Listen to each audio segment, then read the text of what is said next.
Fratelli Tutti, Encyclical Letter of Pope Francis, Chapter 4, A Heart Open to the Whole World. Number 128.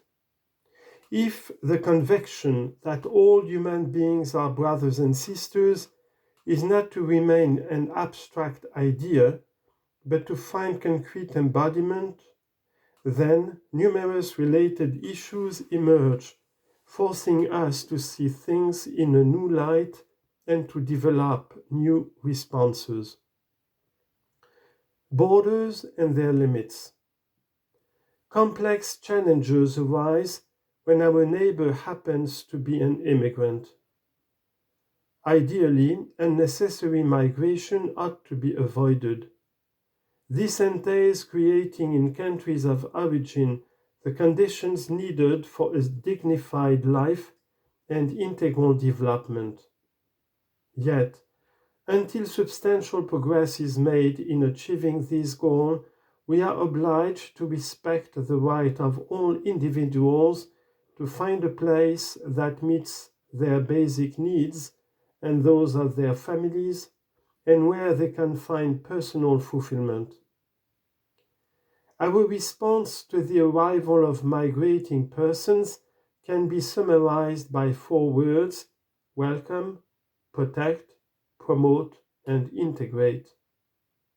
For it is not a case of implementing welfare programs from the top down, but rather of undertaking a journey together through these 4 actions in order to build cities and countries that, while preserving their respective cultural and religious identity, are open to differences and know how to promote them in the spirit of human fraternity. This implies taking certain indispensable steps, especially in response to those who are fleeing grave humanitarian crises. As example, we may cite increasing and simplifying the granting of visas, adopting programs of individual and community sponsorship, opening humanitarian corridors for the most vulnerable refugees, providing suitable and dignified housing, guaranteeing personal security and access to basic services, ensuring adequate consular assistance and the right to retain personal identity documents, equitable access to the justice system, the possibility of opening bank accounts and the guarantee of the minimum needed to survive, freedom of movement and the possibility of employment, protecting minors and ensuring their regular access to education, providing for programs of temporary guardianship or shelter, guaranteeing religious freedom, promoting integration into society, supporting the reuniting of families, and preparing local communities for the process of integration. For those who are not recent arrivals and already participate in the fabric of society, it is important to apply the concept of citizenship, which is based on the equality of rights and duties under which all enjoy justice. It is therefore crucial to establish in our societies the concept of full citizenship and to reject the discriminatory use of the term minorities, which engenders feelings of isolation and inferiority. Its misuse paves the way for hostility and discord. It undoes any successors and takes away the religious and civil rights of some citizens who are thus discriminated against.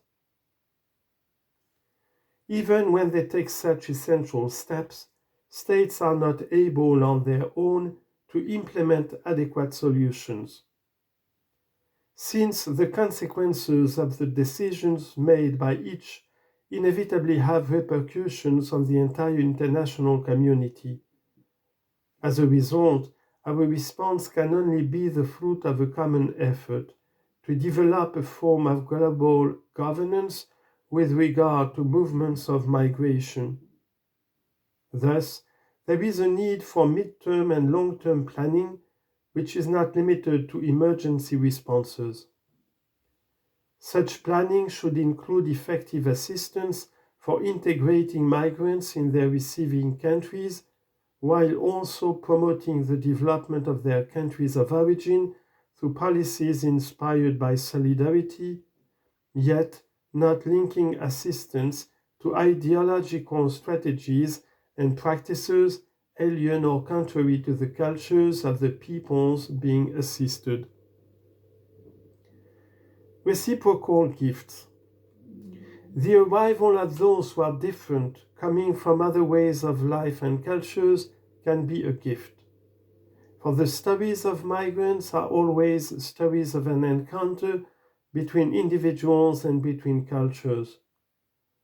For the communities and societies to which they come, migrants bring an opportunity for enrichment and the integral human development of all. For this reason, I especially urge young people not to play into the hands of those who would set them against other young people newly arrived in their countries, and who would encourage them to view the latter as a threat and not possessed of the same inalienable dignity as every other human being. Indeed, when we open our hearts to those who are different, this enables them, while continuing to be themselves, to develop in new ways.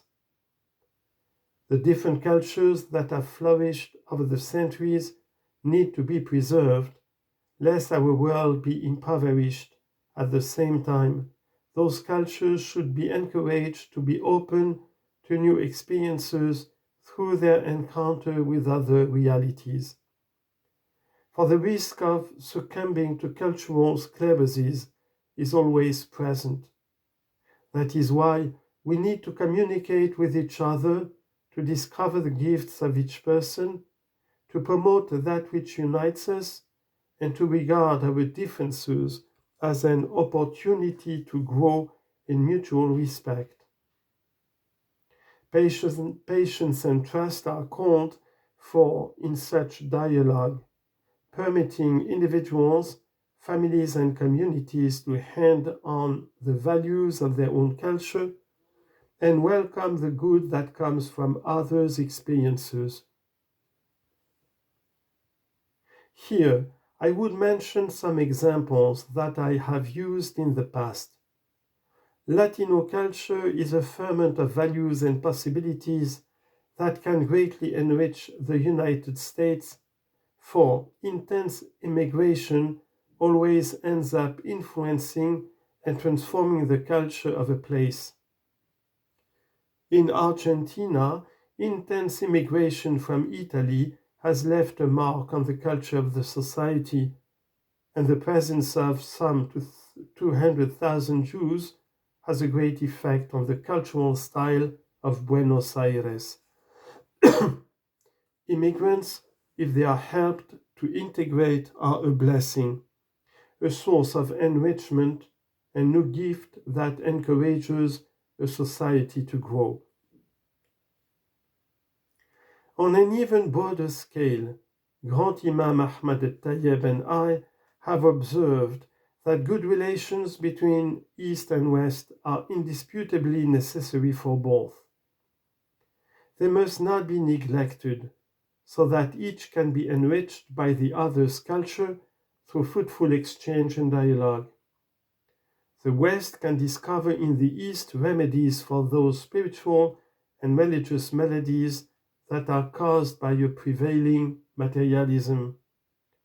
And the East can find in the West many elements that can help free it from weakness, division, conflict, and scientific, technical, and cultural decline. It is important to pay attention to religious, cultural, and historical differences that are a vital component in shaping the character, culture, and civilization of the East. It is likewise important to reinforce the bond of fundamental human rights in order to help ensure a dignified life for all the men and women of East and West, avoiding the politics of double standards.